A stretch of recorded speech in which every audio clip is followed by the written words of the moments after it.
What is going on, everybody? Welcome back to Chuds BBQ. My name is Bradley Robinson, and today I'm going to show you how I made these beautiful, delicious, cheesy, puffy, scratch-made, amazing pizzas on a pellet grill. We're making some pepperoni, we're making a straight cheese, and a lovely margarita on a pellet grill.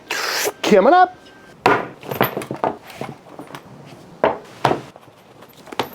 This is some flour. Pat it dry. And what I got here is some Caputo 00 flour. This is a really high protein, really finely ground flour, which is perfect for making Neapolitan style pizzas, which is exactly what we're doing today, because I've always wanted to know, can you make a pizza on a pellet grill? And there are several ways you could go about doing this. I'm sure you could get away with throwing a baking steel on the top rack and cranking that thing up to 600 degrees and get some decent results. But lucky for us, Yoda Smokers actually makes a wood-fired pizza oven attachment for the Yoda Smoker.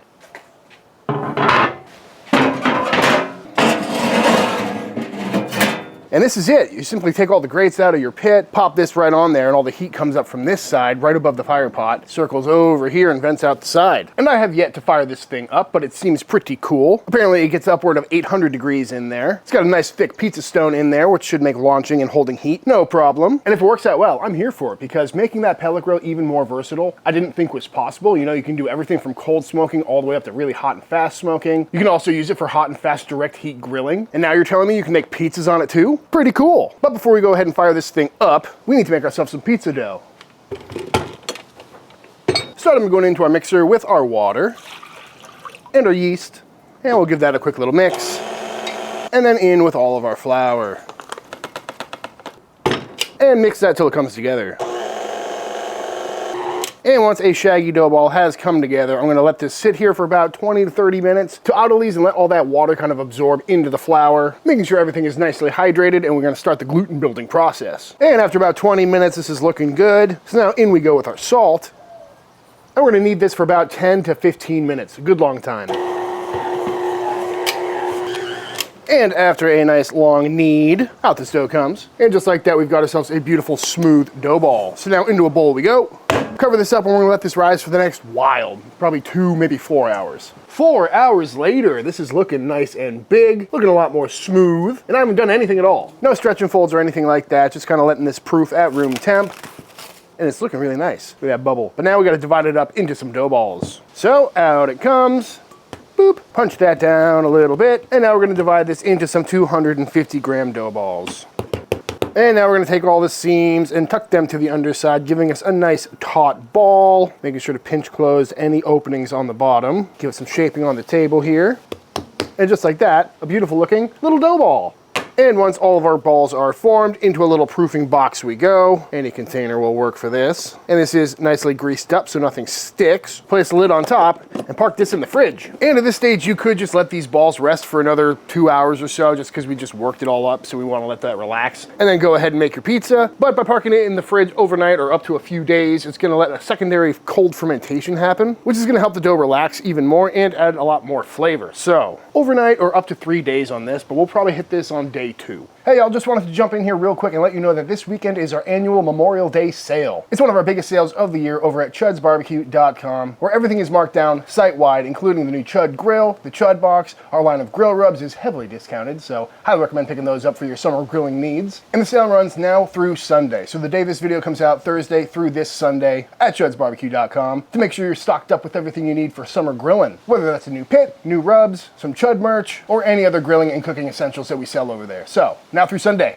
2 days later, out of the fridge this dough comes, and I gotta say it is looking absolutely beautiful. Perfect size container, didn't get too tall or anything like that, and looking nice and uniform. So now I'm gonna set this on my counter at room temperature for the next couple of hours to take the chill off the dough, bring it up to room temp, let it rise a little bit more so they're nice and airy and fluffy and a little bit easier to stretch. But that gives us plenty of time to knock out everything else.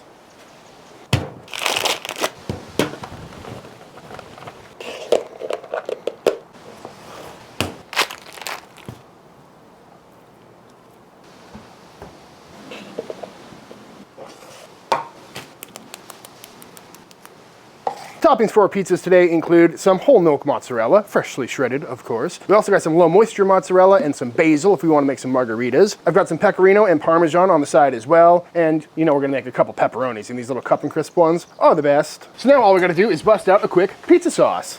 Start, I'm going into a bowl with some Cento All-in-One crushed tomatoes. These are definitely my favorite tomato that I've tried. And if you live around here, you can get these at Randall's, which is the only place in town I know that sells them. And at Randall's, they also sell this Tillamook whole milk mozzarella. So I basically only go to Randall's for pizza making supplies. But to this, I'm gonna go in with some kosher salt, some white sugar, a little oregano, and a little bit of granulated garlic. And give that a little buzz. And just like that, our super simple sauce is done. And I should mention right off the bat that this is not a traditional Neapolitan pizza sauce. This is leaning a little bit more towards the New York style, but I'm not really trying to make authentic Neapolitan style pizzas today. But if you want to see that, you can check out my first I Got a Pizza Oven video. Those are really good. But today we're kind of doing a mix-up where we're using a Neapolitan style dough with more of a New York style sauce and New York style toppings, because that's what I like to make. And this sauce is really good. I've been making it a lot lately. Kind of want to drink it. And now that everything is ready, let's go ahead and get that pizza oven set up.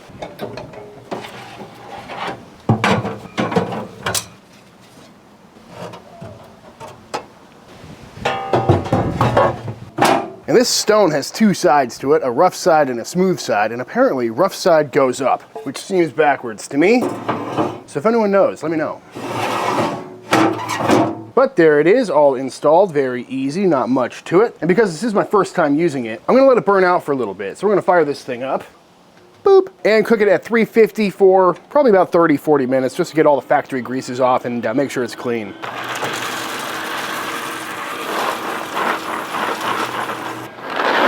So I just knocked out 3 pizzas. I'll probably put some B-roll over this rant right now. But what happened, that's been happening a lot lately, is my microphone got unplugged in my pocket, which is super frustrating and super annoying. And what I mean by that is this thing has got a little microphone built into it, but I plug a lavalier mic in because it sounds a lot better in the wind and in general. But if this gets unplugged in my pocket, then all the audio is coming out of this thing. So I just shot a bunch of pizza footage and made 3 beautiful looking pizzas, but it sounds terrible. So now we're gonna run through it again, which is fine by me because we've got ourselves 3 beautiful looking pies and I've got 3 more doughs. But basically I had this pit running at 350 for about 45 minutes to clean it out, burn it out, and then I cranked it up to 600 degrees and it's looking really nice. You can see the flames kind of reaching up and over. There's only 2 things I've noticed that I don't really like, and that's one, that I drilled a thermometer into this lid, so this door doesn't quite shut all the way because this probe is definitely leaning right on the top of this thing, so that's my bad. But you don't need to have this lid closed to cook on this anyway, so it doesn't really matter. And the only other thing that is noticeable right off the bat is that there's a whole bunch of ash that builds up in here, so having a leaf blower handy for a little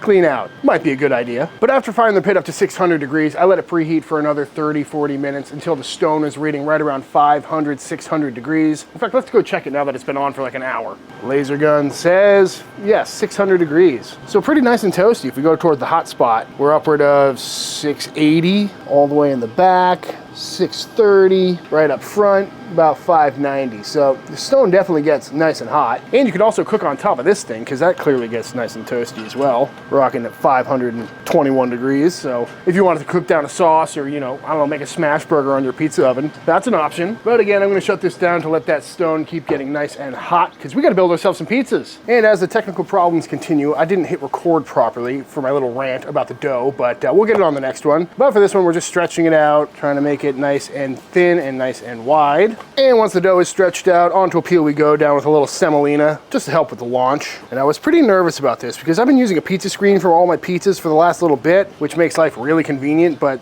that means my launching skills aren't getting as much practice as they could be. But we've had success so far today. And down we go with some of our pizza sauce. And again, this isn't a traditional Neapolitan pizza sauce. That would be made with whole peeled San Marzano tomatoes and just salt. And we use some different tomatoes and threw a few extra things in there, but it should work out just fine. Just don't yell at me in the comments, all right? Nice healthy amount of sauce all the way to the edges. Definitely don't want to get any sauce on the peel. That will mess up your launch for sure. And for this one, we'll start with just cheese. So go down with a little Pecorino Romano. Little goes a long way with this stuff. Followed by some of our whole milk, low moisture mozzarella. And top that with a little Parmigiano Reggiano. Beautiful. You can always give that a little shimmy, make sure it's loose on the peel, and let's launch. Easy enough, in we go.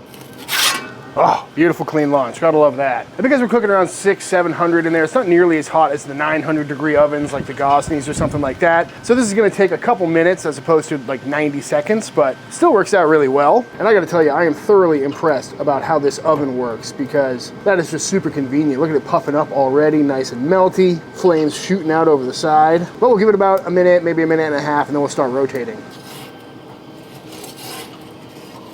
And just like that, maybe 3 minutes later, out we come with a beautiful, delicious looking cheese pizza. Like, look at that. That's a beautiful looking cheese pizza. Got some lovely coloring on the crust. Cheese is nice and spotted and browned and not too overly melted. Let's see what the undercarriage looks like. Oh yeah, that is perfect. That is crazy to me that you can make a pizza that looks that good coming off of a pellet grill. Never would have guessed. But I've got this on a wire rack so the bottom doesn't steam out too much. But come on, I'd take a bite of that. But we got more pizzas to make. So for this dough, which I'm now saying for the 3rd time today on camera, hopefully this time actually works. I think I let it proof a little bit too long at room temp because the day kind of got away from me a little bit with all the preheating and seasoning and all that. So these were out of the fridge for a really long time. So I think they may have overproofed a little bit, which is why the crusts aren't super fluffy, but they still look good enough. But flour on the table, a little bit of flour on your dough. We're gonna go around and start to form the crust and just kind of start pushing from the middle out until we get a nice 12 to 14 inch pie. And there are a lot of techniques for doing this, of which I'm not very good at any. So just do the best you can. Kind of push in, stretch in. You kind of get your knuckles in there and just kind of pull it apart. A lot of gluten in this stuff, so it's pretty easy to stretch out. For this next pizza, starts the exact same way. I think we're gonna do a pepperoni for this one. So we'll start out with the sauce, a little pecorino, and some more of our low moisture mozzarella. And then down with a bunch of little pepperonis. I'm a pepperoni man myself. That's my go-to pizza. But let me know in the comments below what your favorite kind of pizza is, because there's a lot of cheese lovers out there too. And once fully loaded, we'll go ahead and give it a couple more stretches just to make it a little bit bigger. All the weight from the toppings and the cheese and the sauce and whatnot make it a little bit easier to make this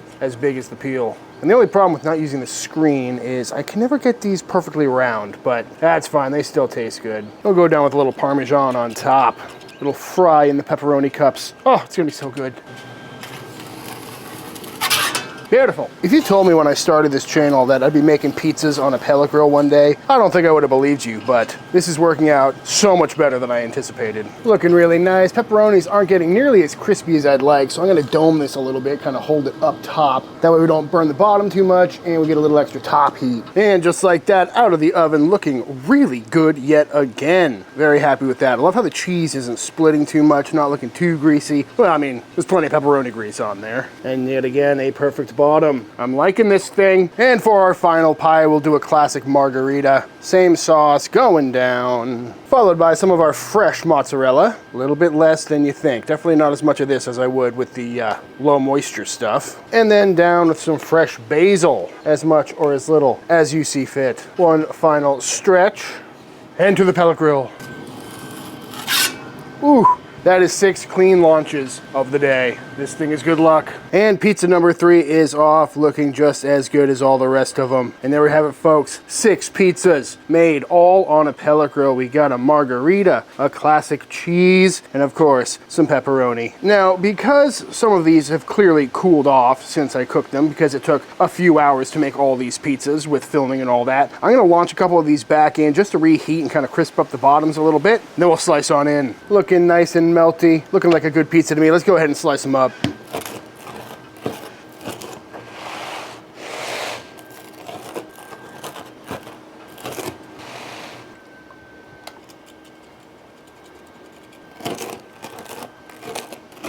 Ladies, yeah. Would you like to try some pizzas that I made on a pellet grill? Yeah. So they're gonna be smoky? I have no idea. Never made one before, and I just made 6 of them. So we got plenty. Some marguerite. Going for the reet first? All right, I'll go for the reet. Is it piping? Cheers. Cheers. Cheersing food. A hot. Yes to the piping question. That's a good sauce. That's not bad.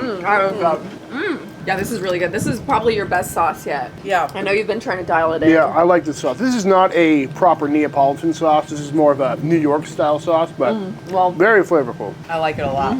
Honestly, everything about this is pretty much New York style, except I used a Neapolitan dough. yeah. So, sure, I'll piss off some Italians. Well, this is much more doable for us to eat.